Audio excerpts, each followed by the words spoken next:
Today's gospel passage comes from Mark's gospel, the 8th chapter, and it's a wonderful scriptural passage wherein Christ is speaking with his apostles, and it seems the apostles had forgotten to bring some bread with them, and Christ, when responding and listening to them, said, beware of the leaven that comes from the Pharisees.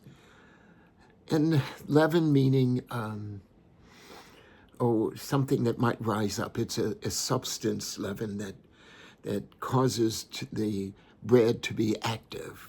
It enlivens it and raises it and rises it, makes it fluffy and edible. So be careful of the temptation to go to what the Pharisees are leading you towards, and instead be enlivened by what Christ is saying to you. And the apostles, of course, completely misunderstanding it. Not that you and I do, but the apostles completely misunderstanding, thought that he was saying this because they had forgotten bread.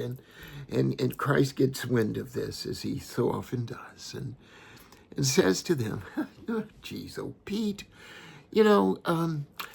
I'm not talking to you about the bread that you forgot. Don't you remember that a couple months ago I multiplied the bread? What's the matter with you? I can really sympathize with the apostles, because they're in that old human tendency to say, "What have you done for me lately?" You and I do that a lot, don't we?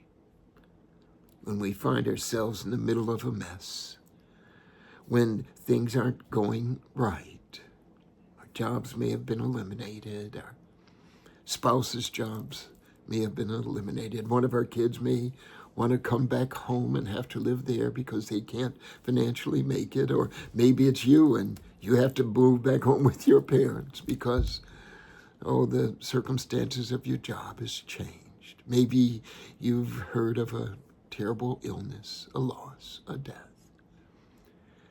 And you think to yourselves, God, where were you? Why have you abandoned me? God has not abandoned us.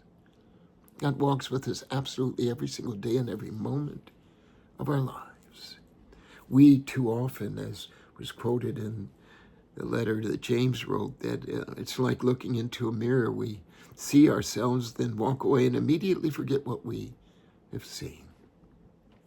You and I would do well to remember and to remind ourselves at every moment that God is always with us and never abandons us. That does not mean that we don't have moments that are disappointing. It doesn't mean that we don't have moments where we feel betrayed. It doesn't mean that we don't have moments where we are depressed or feel lonely. What it does mean is that doesn't own us. The underlying current of our lives is the joy of understanding that God is always with us. You see, we believe in the visible and the invisible, those things that God has done before, is doing now, and will do. That's the underlying part of our faith.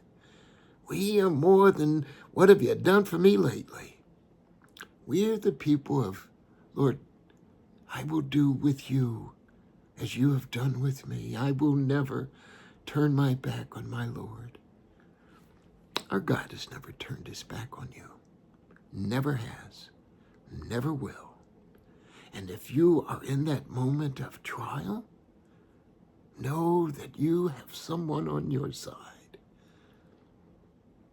Bow your heads and pray for God's blessings. And always know that God is with you in these difficult moments, as he was with the apostles. You see, already multiplied the loaves in your life.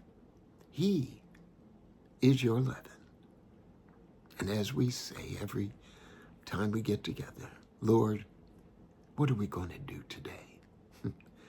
Just this past week, by the way, I was in Tulsa, Oklahoma with the Legatus group, and they understand, they know that God always sees the best in us.